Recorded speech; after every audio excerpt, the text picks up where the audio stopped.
I stood by the crowded elevator, watching the doors slide open and close without me.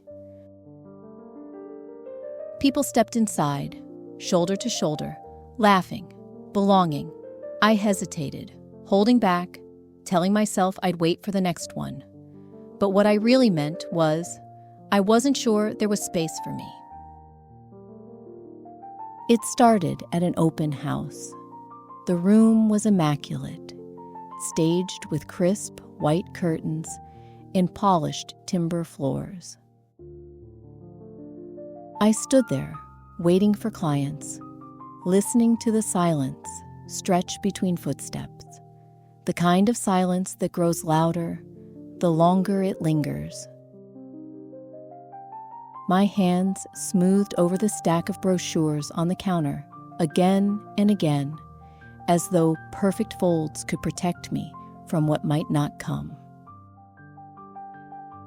The minutes dragged on. Every time the door didn't open, my chest sank lower. Every creak of the house reminded me of the risk, the possibility that no one would arrive, that all my preparation would collapse into nothing. And then, when a major client pulled out unexpectedly later that week, it felt like the floor gave way. My breath shortened, my jaw clenched, my mind repeated the same phrase over and over. It's over, it's over, it's over. The echo in the empty hall after they left felt deafening. I leaned against the wall, shoulders slumped, palms pressed flat against the plaster, as if I needed something solid to hold me up. That was the moment fear dug its claws in. Not just fear of loss, but fear of rejection. Fear that mistakes would end me. Fear that failure meant my story was already over. The truth is, this week, I carried the weight of believing one wrong step could erase everything. I know I'm not the only one who feels this. Failure carries a cultural sting, a weight that's more than personal. Growing up, mistakes weren't just seen as errors. They were disappointments, embarrassments, cracks in the image we worked so hard to hold together. So when something falls apart, my first instinct is to spiral, to think, this is it, I've ruined everything, I'll never recover. Do you do that too? Do you equate a single misstep with the end of your credibility? Do you avoid risks, not because you don't care, but because the thought of rejection feels unbearable? I've replayed moments of failure in my head, like broken records, deals lost, clients gone, conversations where I stumbled. Each time, the story I tell myself is the same. This mistake defines me. But here's the truth. I wish someone had whispered in my ear earlier, failure doesn't end me. It shapes me. That locked door I saw at the open house, once a symbol of exclusion, can also hold softer meaning. Maybe it wasn't proof I was shut out. Maybe it was a reminder that not every door is meant to open, and that sometimes rejection redirects me to where I actually need to go. Let's take a breath here together. Inhale deeply, exhale slowly. Let the breath remind you that endings don't have to be erasures. They can be beginnings. I can still feel the residue of failure in my body. My stomach knotted, my throat tight, my shoulders stiff from carrying too much tension. If you'd like, you can try this reset with me. Find where your body meets support: chair, floor, couch. Notice the way gravity holds you. Notice if your breath feels shallow, if your hands are clenched, if your chest is heavy. Tonight, we'll move through 2 practices together. Practice 1. Journaling. Lessons in loss. If you have a notebook nearby, open it. At the top of the page, write, "Failure is a teacher." Then write about one failure you've carried with you. Don't sanitize it. Don't downplay it. Let it spill as it was. Messy, painful, raw.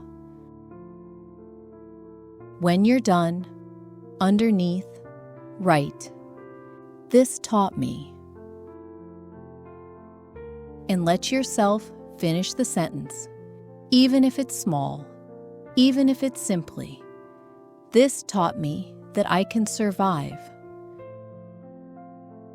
Notice how it feels to name not just the loss, but the lesson. Notice how the ink on the page shifts the weight from silence into proof. Your mistakes don't disappear when you ignore them, but they can transform when you choose to see the wisdom they carry.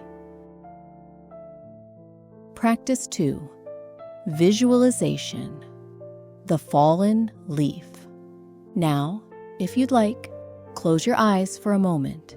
Picture yourself standing beneath an autumn tree. The branches sway gently, leaves loosening one by one. Imagine holding a single fallen leaf in your hand.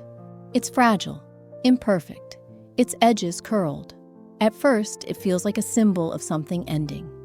But as you look closer, you see its veins, its story, its beauty. It carries proof of growth. Now imagine letting the leaf drift from your hand, carried by the wind.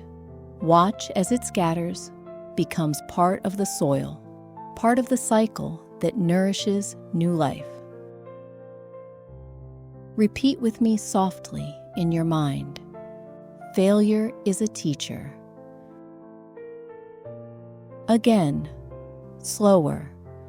Failure is a teacher. Once more, steady and true. Failure is a teacher. Let the leaf remind you that endings don't erase. They recycle. They return as lessons, as nourishment, as growth. As I breathe here with you, I notice the heaviness in my chest lighten. The echo of that slammed door doesn't sound final anymore. It feels like a turning point. Maybe you notice something too. Maybe your breath deepens. Maybe your shoulders loosen. Maybe your failure, just for a moment, feels less like a tombstone and more like a stepping stone. That's the reset, not erasing failure, but reframing it. Even pausing here tonight is proof you haven't been ended by failure. You've survived every rejection so far. And survival itself is a kind of success. Let's repeat the mantra together. Failure is a teacher. Once more, softer. Failure is a teacher. And finally, steady and sure. Failure is a teacher. What's one lesson you can carry forward from a moment that once felt unbearable? Write it down. Speak it aloud. Let it be evidence that what tried to break you has already begun to shape you. Tomorrow may still bring risks. You may face rejection again. But tonight, you reset. Tonight, you rest in the truth that failure is not an ending. It's an education.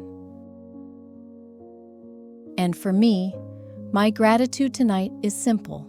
The fallen leaf I held in my mind, proof that even endings carry seeds for tomorrow.